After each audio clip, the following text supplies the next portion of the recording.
This is Northerly Island, a spot in Chicago that isn't exactly an island and is only slightly northerly. In case you're wondering, the geographic center of Chicago is generally accepted to be at the corner of 37th and Honore in McKinley Park, so it is slightly northerly.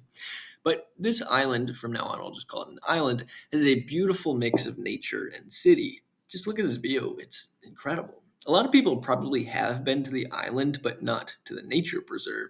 Also on the island are the Adler Planetarium and the Huntington Bank Pavilion, a concert venue where, on the day I visited, they were setting up for Avril Lavigne. The reason most people haven't been to the nature preserve is because it's not very well advertised and it's really confusing to get to. Whenever I go there, I feel like I'm traveling down some back alleyway and I'm about to get yelled at for being somewhere I shouldn't. For those that do want to visit this incredible spot, there are two ways, but I've only ever used the way I'm about to show you. First, go to the Adler Planetarium, stopping to enjoy the skyline view, then take a right at the Divvy station. You'll follow this path and go along this little beach, again stopping to enjoy the view, continue past the little shack thing, follow along the fence for the concert venue, and then you get to this very large, wide gravel road. Don't go into this parking lot thing. Instead, continue along and take a left after this large empty outbuilding. Then you'll get to the path that takes you into the nature area. I believe you can also drive through on the right side of the concert venue, and there's a parking lot there, so give that a try as well. But then you're here, and because it's hard to get to, it's usually pretty empty and very pleasant. The history of the island is very interesting as well. Sources are very spotty, so I'll do my best to relate the truth here. Basically, in Daniel Burnham and Edward Bennett's 1909 plan of Chicago, they said, hey, we've got Grant Park up here by the loop, we've got Jackson Park on the south side, let's make a long man made island off the coastline between the two and make it into a park. In the 1920s, they started putting together the start of that at Northerly Island, and eventually the area was used for the 1933 World's Fair.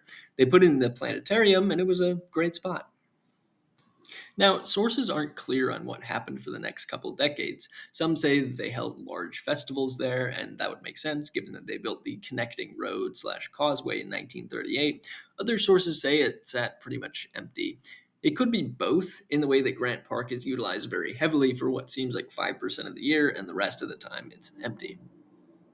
But then eventually, Chicago put in a bid to put the United Nations headquarters there, which would have been cool, but that didn't work out. Then they thought, hey, you know what would be even better than a park? An executive airport. So they did that for 50 years, and it wasn't everyone's favorite thing. Former Mayor Richard Daley did pull a pretty baller move, though. In the late 90s, after the airport lease was up, he decided they were going to make it a park, but there was a bunch of legal and political nonsense tying it up. Then in 2003, he just got a bunch of bulldozers and made giant X's in the runway, so it was unusable. Pretty solid way of getting things done, I guess. Apparently, in the past 20 years since that, it's been a slow process of making it a park. Pictures from even a couple years ago look night and day compared to what it is now. The grasses have grown up, and there's plenty of random birds and nature stuff. The gravel parking lot and unfinished slash abandoned buildings definitely make it seem like there's more to be done here, but so far it's a great start in transforming it from an airport into something like the original vision of giving Chicago's coastline back to nature and back to the people. Thanks for watching.